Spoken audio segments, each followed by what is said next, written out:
अस्सलाम वालेकुम। तो आज हम अगला लेक्चर स्टार्ट करते हैं और अगला लेक्चर हमारे पास है, हम स्टार्ट करेंगे टेम्परेचर की बात की थी हमने लास्ट क्लास में। अब हम बात करते हैं नेक्स्ट लेक्चर में कि थर्मोमेट्रिक प्रॉपर्टीज़। थर्मोमेट्रिक प्रॉपर्टीज़ है क्या कि those properties that change, therm का मतलब बेटा क्या होता है, हीट, ठीक है ना। तो those properties that change with the change of temperature और हीट। जब हम हीट या टेम्परेचर देते हैं तो उसके साथ साथ जब टेम्परेचर राइज़ होता है उसके साथ साथ जो प्रॉपर्टीज़, जितनी भी प्रॉपर्टीज़ हैं वो चेंज हो, उसके साथ साथ हमारे पास जो तब्दीली आती है उस प्रॉपर्टीज़ में, उन सारी प्रॉपर्टीज़ को हम थर्मोमेट्रिक प्रॉपर्टीज़। थर्मोमेट्रिक प्रॉपर्टीज़ एक जनरल कैटेगरी है जिसमें सारी प्रॉपर्टीज़ आती हैं जो टेम्परेचर के साथ साथ चेंज होती हूँ, ठीक है ना। तो हमारे पास कौन कौन सी प्रॉपर्टीज़ हैं हम देखते हैं। एक एग्जांपल हमने लिखी हुई है यहाँ पर पहले से, लेकिन यहाँ पर हम डिस्कस करते हैं रेजिस्टेंस। बेटा रेजिस्टेंस हमारे पास क्या होता है कि रुकावट, फ्लो ऑफ इलेक्ट्रॉन में रुकावट, ठीक है। तो हमारे पास इलेक्ट्रॉन का जो फ्लो होता है अगर उसमें रुकावट पैदा करे जो चीज़, उसे हम कहते हैं रेजिस्टेंस। वो कैसे होता है बेटा, मॉलिक्यूल्स, एटम्स आपके वाइब्रेट कर रहे होते हैं। एटम्स जब वाइब्रेट करते हैं इलेक्ट्रॉन वायर के अंदर फ्लो कर रहा है। अगर जितनी एटम्स की वाइब्रेशन होगी तो इलेक्ट्रॉन का टकराने की पॉसिबिलिटी बढ़ते चले जाएगी। तो जितना अब हमारे पास वाइब्रेशन कैसे बढ़ती है, टेम्परेचर आप देंगे तो वाइब्रेशन बढ़ जाएगी, तो प्रोबेबिलिटी बढ़ जाएगी कि इलेक्ट्रॉन टकराए। और इलेक्ट्रॉन अगर टकरा रहा है एटम से तो इसका मतलब है उसके अंदर रेजिस्टेंस ज़्यादा है उस वायर में। तो हमारे पास जैसे जैसे टेम्परेचर बढ़ाते हैं तो रेजिस्टेंस भी बढ़ जाती है। हमारे पास टेम्परेचर बढ़ाने से रेजिस्टेंस भी बढ़ जाती है। तो हमारे पास ये दोनों आपस में डायरेक्टली प्रोपोर्शनल है। इसी तरह हमारे पास volume of a gas at constant temperature, एक प्रेशर कांस्टेंट है तो हमारे पास पिस्टन अगर हम ले लें, एक पिस्टन लें और अगर हम उसको गर्म करना, एक वेट रखा हुआ है हमने, तो यहाँ पर एक वेट रखा हुआ हमने हीट करना शुरू किया। जैसे ही हम हीट करना शुरू करेंगे तो हम देखेंगे कुछ देर में इस पिस्टन को ये ऊपर चला जाएगा। तो ये बेटा वॉल्यूम क्या हो गया, इंक्रीज़ कर गया। तो वॉल्यूम ऑफ अ गैस, ठीक है, इंक्रीज़ कर गया। कैसे, हीट बढ़ाने से, टेम्परेचर बढ़ाने से। ओके, हम आते हैं तो ये हमारे पास हमें पता चल गया थर्मोमेट्रिक प्रॉपर्टीज़ क्या है, those properties that change with the change of temperature. Okay, हम नेक्स्ट चीज़ें इसी से नेक्स्ट में हम आते हैं कि हमारे पास एक जनरल प्रॉपर्टीज़ से हम एक स्पेसिफिक प्रॉपर्टीज़ में आ रहे हैं जिसको हम कह रहे हैं थर्मल एक्सपेंशन। एक्सपेंशन बेटा क्या है, एक्सपेंड होना, बढ़ जाना, डायमेंशन का चेंज होना कहलाता है। और थर्मल का मतलब हमने देख लिया हीट, तो हीट की वजह से डायमेंशन में चेंज आना थर्मल एक्सपेंशन है। तो हमारे पास डेफिनेशन क्या होगी थर्मल एक्सपेंशन की, कि हमारे पास सिंपल सी डेफिनेशन है, the change in dimension. Dimension क्या होगा बेटा, लेंथ, ब्रेथ, हाइट, ये हमारे पास कहलाती है डायमेंशन।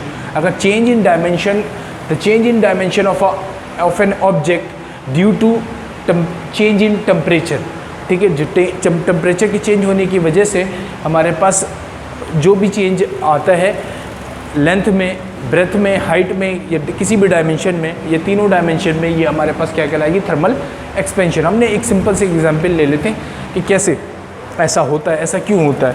देखो बेटा, होता है ऐसा क्यों है, क्योंकि हमारे पास ऐसे होने की वजह क्या है कि अगर हम ले लें एक ऑब्जेक्ट ले लें, हमारे पास एक ऑब्जेक्ट है, मेटल रॉड ले लिया मैंने, एक रॉड लिया। ये रॉड लेने के बाद हमने क्या किया, इसे हीट करना शुरू किया। तो अब क्या होगा कि जैसे हीट करेंगे तो मॉलिक्यूल्स की काइनेटिक एनर्जी बढ़ जाएगी। तो ये जब काइनेटिक एनर्जी बढ़ेगी तो मॉलिक्यूल्स फास्ट वाइब्रेट करेंगे, इनके दरमियान इंटरमॉलिक्यूलर स्पेस बढ़ेगा बेटा। इंटरमॉलिक्यूलर स्पेस बढ़ेगा, मॉलिक्यूल्स लार्ज एम्पलीट्यूड में वाइब्रेट करेंगे। ये वाइब्रेशन आती कैसे है बेटा, जब आप एनर्जी देते हैं, वो एनर्जी लेने के बाद वो आपस में एक दूसरे को ट्रांसफ़र करते हैं। तो वो जब जोर लगाते हैं, ये एनर्जी आपके देने से आई, तो ये इसकी वजह से क्या होता है कि मॉलिक्यूल्स आगे बढ़ते जाते हैं, तो ऑब्जेक्ट की लेंथ इंक्रीज़ कर जाती है। तो हुआ क्या कि ये इंटरमॉलिक्यूलर स्पेस बढ़ जाता है। तो होगा क्या कि हमने देखा कि एक और रॉड ले लें, उसको हीट करें, तो देखा हमने कि जो इसकी फाइनल लेंथ है, इनिशियली अगर लेंथ ले लें इसकी L1 और फाइनल लेंथ ले लें L2, तो इनिशियली जो भी टेम्परेचर है बेटा T1, ठीक है, उसको हीट करके हमने टेम्परेचर कर लिया T2। तो टेम्परेचर जैसे ही चेंज हुआ तो इसकी लेंथ बढ़ गई। तो ये हमारे पास बेसिकली तो हमारे पास ये लेंथ के इंक्रीज़ होना है। इसकी बहुत सिंपल सी एग्जांपल होती हैं कि हमारे पास इंटरमॉलिक्यूलर स्पेस बढ़ जाता है एटम्स के दरमियान, वो एक दूसरे लार्ज एम्पलीट्यूड में वाइब्रेट करने लगते हैं ड्यू टू हीट। ओके, तो एक्सपेंशन हम यहाँ पर दो टाइप की पढ़ेंगे। यहाँ पर हमें दो तरह की एक्सपेंशन पढ़नी है, एक हमें पढ़ना है लीनियर एक्सपेंशन, एक पढ़ना है हमें वॉल्यूमेट्रिक एक्सपेंशन। तो वॉल्यूमेट्रिक एक्सपेंशन बेसिकली वॉल्यूम से निकला है, तो वॉल्यूम हमारे पास तीनों डायमेंशन को मिलाकर होता है, लेंथ ब्रेथ हाइट, है ना। तो हमारे पास वॉल्यूमेट्रिक और लीनियर कौन सा है, एक डायमेंशन में, किसी एक डायमेंशन में कोई लेंथ ब्रेथ या हाइट कोई भी एक डायमेंशन में कुछ चेंज आ रहा हो तो वो हमारे पास लीनियर एक्सपेंशन कहलाएगा। लीनियर एक्सपेंशन में आते हैं तो उसकी डेफिनेशन हमें पहले ही क्लियर हो गई कि एक डायमेंशन में अगर चेंज आए तो हमारे पास वो लीनियर एक्सपेंशन है ड्यू टू हीटिंग या due to change in temperature, due to change in temperature. Okay, तो ड्यू टू चेंज इन क्या है, टेम्परेचर। ठीक है, तो ये हम देख लेते हैं। तो the expansion in one dimension of a solid due to change in temperature और हीट, तो हमारे पास कहलाएगा क्या, एक डायमेंशन में चेंज है तो हमारे पास ये लीनियर एक्सपेंशन कहलाएगा। हम कंसीडर करते हैं बेटा सिंपल सी एग्जांपल कि लीनियर एक्सपेंशन, पहले तो एक कॉन्सेप्ट बड़ा ज़रूरी है कि हमें क्लियर रखें कि क्या हम, सर बहुत सारे लोग सवाल करते हैं क्या हम जब हीट करेंगे तो तीनों डायमेंशन में सर चेंज आनी चाहिए, लेंथ भी बढ़ेगा, ब्रेथ भी बढ़ेगा, हाइट भी बढ़ेगी, तो हम एक डायमेंशन को क्यों देखें। एक सिंपल सी बात याद रखना आप, हम बहुत सिंपल सी एग्जांपल लेते हैं, इसी को ले लेते हैं। देखो हमारे पास अगर एक ऐसा ऑब्जेक्ट है जैसे आपका स्केल होता है, स्केल नॉर्मली स्केल में आप देखेंगे 3 डायमेंशंस होती हैं। आप अगर आपके पास स्केल इस वक्त हाथ में है तो आप देखें कि उसकी लेंथ ज़्यादा है, उसकी ब्रेथ है लेकिन लेंथ के मुकाबले में बहुत कम है और उसकी थिकनेस ना होने के बराबर है। अब उसको इमेजिन करके हम चलते हैं, तो देखो इमेजिन करके चलें कि अगर लेंथ में हमारे पास एटम्स अरेंज होते हैं ना, अगर हम कोई ऑब्जेक्ट है तो उसके ऊपर एटम्स बहुत सारे अरेंज है, तो लेंथ में हमारे पास 100 एटम अरेंज है। ठीक है, हम स्केल को लेते हैं, लेंथ में हमारे पास 100 एटम अरेंज है, हम ब्रेथ में ले लेते हैं 4 एटम अरेंज है और थिकनेस में 2 एटम अरेंज है। तो अब सोचें जितने एटम्स होंगे उतना इंटरमॉलिक्यूलर स्पेस ज़्यादा होगा। ठीक है ना, अब हमारे पास 100 for example intermolecular space length में बन रहे हैं, ब्रेथ में 4 बन रहे हैं और थिकनेस में 2 है, तो एक इंटरमॉलिक्यूलर स्पेस बन रहा है। हम कंसीडर कर रहे हैं, इमेजिन कर रहे हैं अभी। ठीक है, ऐसे इमेजिन कर लेते हैं कि अब हमारे पास 100 इंटरमॉलिक्यूलर स्पेस लेंथ में, ब्रेथ में 4 है और थिकनेस में हमारे पास 1 है। तो जैसे ही फॉर एग्जांपल मैंने इस ऑब्जेक्ट को हीट किया, T1 टेम्परेचर से T2 पे लाता हूँ, तो हम कंसीडर करते हैं ऐसे, जस्ट इमेजिन कि एक हमारे पास इंटरमॉलिक्यूलर स्पेस में 1 मिलीमीटर का फ़र्क आ रहा है, तो हमारे पास एक इंटरमॉलिक्यूलर स्पेस में 1 मिलीमीटर का फ़र्क आ रहा है। तो हमारे पास 100 अगर मॉलिक्यूलर स्पेस थे एक डायमेंशन में, तो हमारे पास कितने मिलीमीटर का बेटा फ़र्क आया, 100 मिलीमीटर का। जबकि ब्रेथ में कितना आया, 4 मिलीमीटर का। थिकनेस में कितनी आई, 1 मिलीमीटर का। तो इसका मतलब ये हुआ कि जो लेंथ में है वहाँ पर एक्सपेंशन ज़्यादा हो रही। तो एक्सपेंशन हमेशा तीनों डायमेंशन में होती हैं, लेकिन अगर कभी एक्सपेंशन ऐसी हो जहाँ पर जो एक्सपेंशन एक डायमेंशन में वो कंसिडरेबल हो, लार्ज हो as compare to other dimensions, तो वहाँ पर हम सिर्फ एक डायमेंशन को लेकर चलते हैं ताकि हमें मसला या प्रॉब्लम उसी डायमेंशन से आ सकती है, उन दोनों डायमेंशन से जिसमें बहुत कम एक्सपेंशन हो रही वहाँ पर नहीं आ सकती। ठीक है बेटा, तो लीनियर एक्सपेंशन का ये कॉन्सेप्ट याद रखना। तो लीनियर एक्सपेंशन उस वक्त पढ़ते हैं जब सिर्फ एक डायमेंशन में ज़्यादा एक्सपेंशन आए, बाकी 2 डायमेंशन में कम आए। ओके, तो change expansion in one dimension of a solid due to change in temperature is called linear expansion. अगर हम लीनियर एक्सपेंशन की बात करें तो यहाँ पर हम देखते हैं कि फॉर एग्जांपल एक हमने रॉड लिया L1, ठीक है, उसकी लेंथ है, इनिशियल लेंथ है L1, उसको हमने हीट, उसका टेम्परेचर था शुरू में T1, उसकी लेंथ थी L1। अब हमने हीट करना शुरू किया, कुछ देर में हमने देखा उसकी लेंथ इंक्रीज़ कर गई बेटा L2, ठीक है ना, और उसका टेम्परेचर इंक्रीज़ कर गया, फाइनल टेम्परेचर हो गया T2। तो अब हमने देखा कि इसकी लेंथ भी इंक्रीज़ हो गई बेटा, फाइनल लेंथ भी ज़्यादा है, फाइनल लेंथ ज़्यादा है। अब हमने कितना ज़्यादा है हम कैसे निकालेंगे, हमने क्या किया, यहाँ से एक लाइन ड्रॉ कर ली बेटा, ठीक है ना। तो ये लेंथ एक्स्ट्रा इंक्रीज़ की है, वो कैसे हम निकाल सकते हैं कि फाइनल लेंथ में से माइनस कर लें, L2 में से माइनस कर लें L1 को, फाइनल लेंथ में से माइनस कर लें इनिशियल को, तो पता चलेगा हमें कितना बड़ा है। तो हमें ये पता चला कि डेल्टा L आ गया। तो ये बेसिकली डेल्टा L क्या है बेटा, एक्सपेंशन है, इंक्रीज़ करके ये जितनी लेंथ, ठीक है, वो इंक्रीज़ क्यों करती है बेटा, टेम्परेचर के चेंज होने से।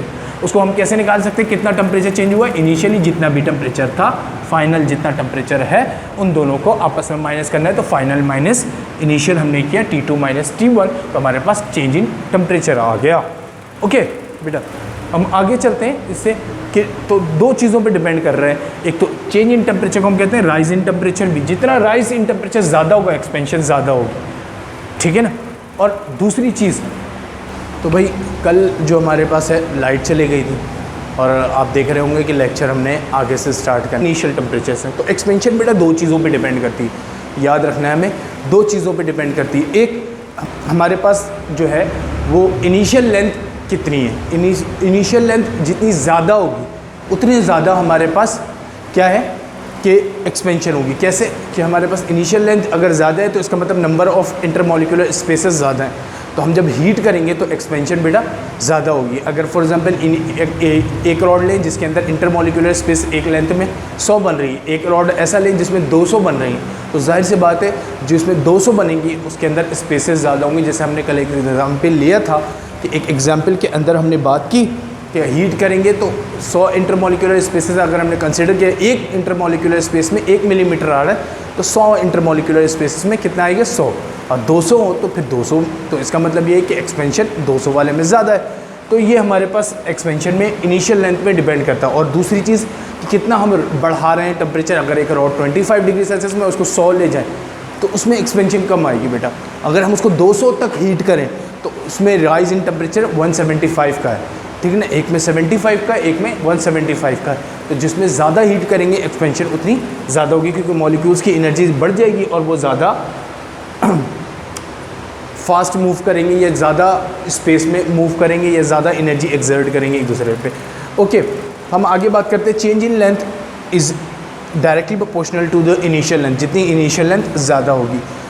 Next, the change in length is also directly proportional to क्या, हमारे पास राइज इन टेम्परेचर। तो जितना राइज इन टेम्परेचर हो यानी कि चेंज इन टेम्परेचर, अगर इन दोनों इक्वेशन को बेटा हम कंबाइन कर लें तो हम इन दोनों इक्वेशन को कंबाइन करें तो change in length is directly proportional to initial length and delta T. तो हमारे पास जब हम कांस्टेंट को प्रोपोर्शनल को ख़त्म करते हैं तो प्रोपोर्शनल को जब ख़त्म करेंगे तो हमारे पास एक कांस्टेंट जनरेट होगा जिसको कहते हैं हम बेटा अल्फ़ा। अल्फ़ा हमारे पास तो change in length is equal to होगा अल्फ़ा L1 डेल्टा टी, वो हमारे पास कहलाएगा coefficient of linear expansion. Alpha क्या है बेटा, coefficient of linear expansion. Coefficient of linear expansion को हमें डिफाइन करना हो तो कैसे करेंगे, हमने क्या किया कि अल्फ़ा को सेपरेट कर लिया। इस इक्वेशन में से अल्फ़ा को अगर हम सेपरेट करें तो हमारे पास क्या बनता है कि delta L divide by L1 delta T, ठीक है। तो हमारे पास चेंज को अगर ओरिजिनल से डिवाइड करें तो इसके लिए हमारे पास एक स्पेशल लफ्ज़ इस्तेमाल करते हैं फ्रैक्शनल, ठीक है ना। तो फ्रैक्शनल चेंज इन लेंथ हमारे पास क्या होगा, फ्रैक्शनल चेंज इन लेंथ, इसके लिए हमारे पास एक सिंपल सा लफ्ज़ हो गया fractional change in length divide by यानी कि पर यूनिट राइज इन टेम्परेचर। तो पर यूनिट राइज इन टेम्परेचर, सही ना। तो क्या हुआ, fractional change in length per unit rise in temperature is known as coefficient of linear expansion. उसकी यूनिट बेटा क्या होती है, यहाँ से अगर हम निकालें तो देख सकते हैं कि केल्विन इन्वर्स होगा। कैसे, डेल्टा L की यूनिट मीटर और L1 की यूनिट मीटर, डेल्टा T की यूनिट केल्विन।